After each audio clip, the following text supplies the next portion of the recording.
ربنا ظلمنا أنفسنا وإن لم تغفر لنا وترحمنا لنكونن من الخاسرين হায় আল্লাহ আশরাজিম থেকে এই কানসাটের দক্ষিণ পাড়া কেন্দ্রীয় কবরস্থানের দিকে তাকাও 13টি বছর ধরে 2 দিন ব্যাপী তাফসীর মাহফিলের আজকের সমাপনী রজনীতে সূরা আসর থেকে তাফসীর করে ভিক্ষুকের মতো দোকানে হাত তুলেছি।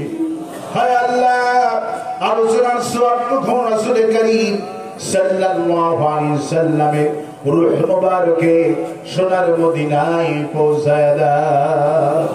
আমাদের বাপ মাওজাদের দুনিয়া থেকে বিদায় হয়ে গেল আল্লাহ, জানি না কার মা দুনিয়া থেকে বিদায় হয়ে গেছে।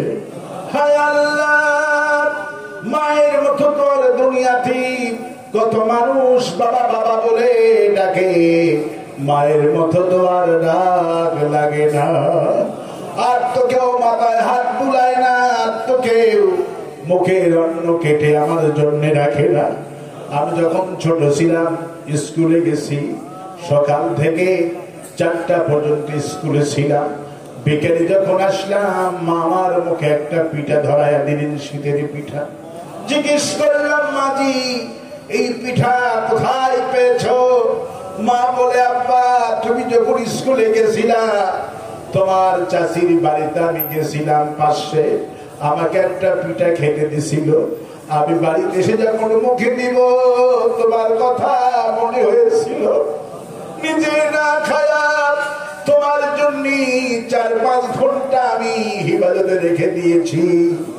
বললাম মা তুমি খাও। মা বলে আব্বু তুমি খাইলে আমার খাওয়া হয়ে যাবে। হায় আল্লাহ এই পৃথিবীতে এই কথাটা কেউ বলতে পারবে না, তুমি খাইলে আমার খাওয়া হয়ে যাবে। গ্রামে বিবাহের অনুষ্ঠানে দাওয়াত দেওয়া হতো, আব্বা আমাকে 100 টাকা দিয়ে বলতো বাবা যাও বিয়ে খেয়ে এসো। বললাম আব্বা আপনি কি যাবেন না? আব্বা বলতো বেটারে তুই খাইলি আমার খাওয়া হয়ে যাবে। হায় আল্লাহ এই 2 জন তারা আমরা খাইলি তাদের খাওয়া হয়ে যেত।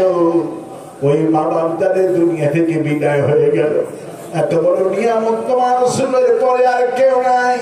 নবীজি বললেন আব্বার দিকে মায়ের দিকে একবার যদি নেক নজরে তাকানো যায় হজের সওয়াব আমল নামায় দোয়া হয়। হায় আল্লাহ বাপ মা যাদের বেঁচে আছে বেশি বেশি করে তাকানোর তৌফিক দিয়া দিও।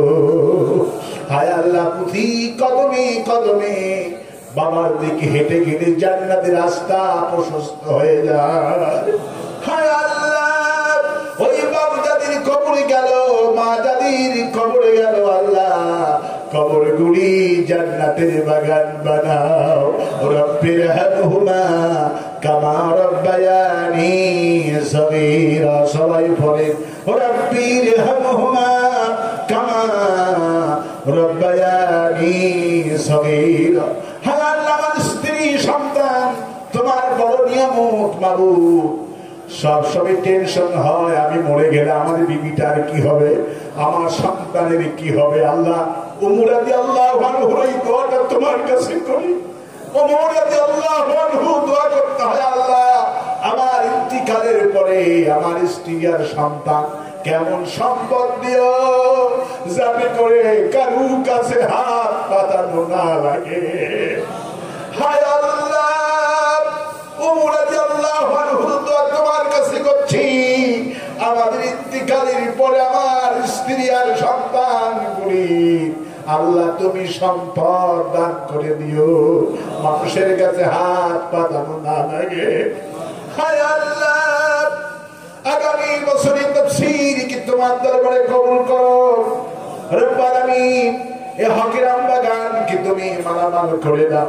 আনোয়ার ইসলামকে তোমার দরবারে কবুল করো, অধ্যক্ষ রবিউল ইসলামকে কবুল করো, সানাউল্লাহকে কবুল করো। আল্লাহ আমার আগে আলোচনা করেছেন আব্দুল মাতিন, আল্লাহ তার হায়াতকে দারাজ করে দিও। আল্লাহ গতকাল আশিকুজ্জামান কথা বলেছে, কালী আব্দুল্লাহ সালে কথা বলেছে, আল্লাহ সব আলোচনাকে তোমার দরবারে কবুল করো। যেই বাড়িতে খাওয়া দাওয়া করলাম আল্লাহ ওই বাড়ির প্রতি রহমত নাযিল করে দিও। হায় আল্লাহ এমন সময় তোমার দরবারে হাত তুলেছি যখন ফিলিস্তিনে মুসলমানেরা না খায়া তোমারে ডাকতেছে। যার 5টা বাড়ি ছিল তার সন্তানগুলি আজ ক্ষুধার্ত, খাবার নাই। ঈদের দিনে রাস্তায় 2 গুলা ঘাস টুকু এনে চিনি দিয়া জুস বানায়া বাচ্চাদেরকে পিতা দিয়ে বলতেছে, বাবা রে এর চাইতে কিছু জোগাড় করতে পারলাম না। মুসলমানদের কি পতন ঘটালো ইসরাইল, ইহুদির কবর তুমি রচনা করে দাও আল্লাহ। আল্লাহ যেটা প্রথম কেবেলা বারাকনা হাওলাহু লিনুরিয়াহু মিন আয়াতিনা, তুমি চতুর্দিকে এই মসজিদ আকসার বরকত দিয়েছো।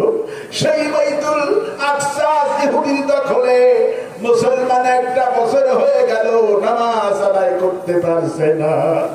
আল্লাহ গাজা সারা রাফার দিকে নিছে। রব্বুল আলামিন অতি শীঘ্র ইমাম মেহেদীকে দান করো, ঈসাকে দান করো, আমরা তার সাথী হয়ে লড়তে চাই। হায় আল্লাহ বাড়ি দেশটা বড় জুলুমের শিকার, 16টা বছর ধরে এই মাহফিলে হক কথা বলতে পারিনি। আমাদের নেতাদেরকে মঞ্চে উঠতে দেয়নি, আমাদের নেতাদের নামে মাহফিলে সে গালিগালাজ করতো, ফাঁসি দিয়া আমাদের নাকের উপর দিয়া বড় বড় কথা বলতো। হায় আল্লাহ ফাঁসি দিয়া রাতের আধারে নিজামী সাহেবের লাশটা খুঁড়িয়া ঠিক মতো মানুষকে শরীক হতে দেয়নি। কাদের মোল্লার লাশটা খুঁড়িয়া যায় কাউকে শরীক করতে দেয়নি। 5টার সময় জোর করে খবর দেওয়া হয়েছে। হায় আল্লাহ তুমি দেখেছো জালেমদের অত্যাচার। রব্বুল আলামিন এই জালেমের প্রথম তুমি ঘটাইছো মাবুদ, তুমি দয়া করে আর কোন জালেমকে ক্ষমতায় বসায়ো না। আল্লাহ আমির বাংলাদেশটাকে কোরআনের বাংলাদেশ বানায়া দাও। হায় আল্লাহ আগামীর পার্লামেন্ট খানাকে কোরআনের পার্লামেন্ট বানায়া দাও।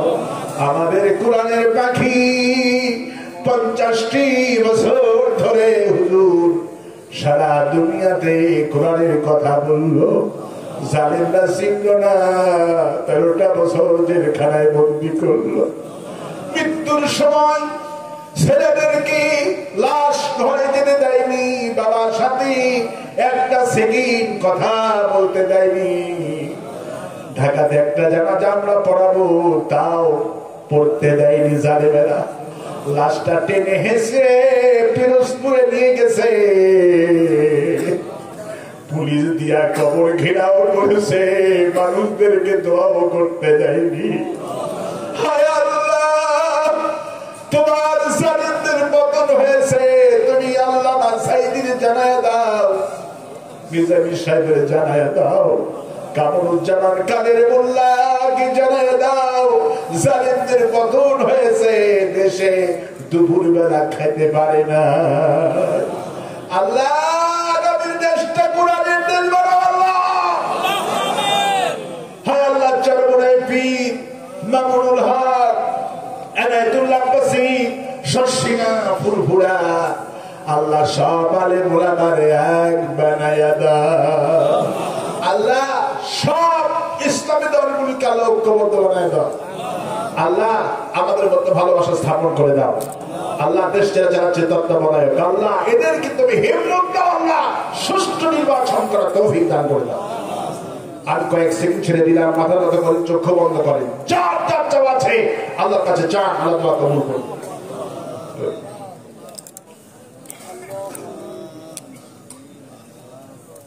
হে আল্লাহ তাআলা